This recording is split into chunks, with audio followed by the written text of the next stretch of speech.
Mathematics is everywhere. It is in the objects we create, in the works of art we admire.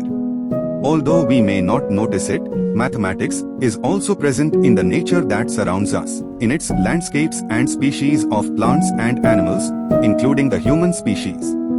Our attraction to other humans and even our mobility depend on it. But how does this happen? From the structure of buildings to the discovery of new planets, from trade to fashion and new technologies, mathematics has always served as an important tool in the advancement of science and technology, in fields as diverse as engineering, biology, philosophy and arts. And it is also present in nature, concealing and revealing its charms in various forms, intriguing researchers and inspiring poets. One of the ideas that best embodies mathematics in all its elegance is the concept of symmetry. The roof of the Lot Falah Mosque in Isfahan, Iran, is a great example of symmetry endowed with beauty in architecture. Inside the mosque there are several rooms with diverse symmetrical motifs.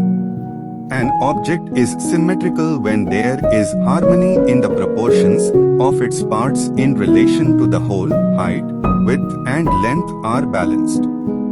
Strictly associated with harmony and beauty, symmetry is also a decisive concept in theories about nature. Ancient Greece was apparently the first place where this idea had room to develop. The Stanford Dictionary of Philosophy reminds us that in Timaeus, the work of Greek philosopher Plato, 429 to 347 BC or before the Common Era, for example, regular geometric forms take center stage in the doctrine of natural elements because of the proportions they contain and the beauty of their forms.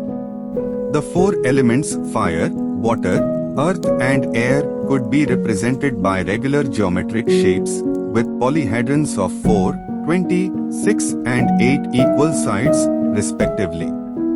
The universe could also be represented by a 12-sided polyhedron or a symmetrical dodecahedron. When particles with these different forms are combined, they give rise to all the natural elements we know. Although the word or concept of symmetry did not exist in Greek vocabulary in the days of Plato, the concept was already developing. The Greek noun symmetria, which literally means of the same size, was already being used to refer to proportion.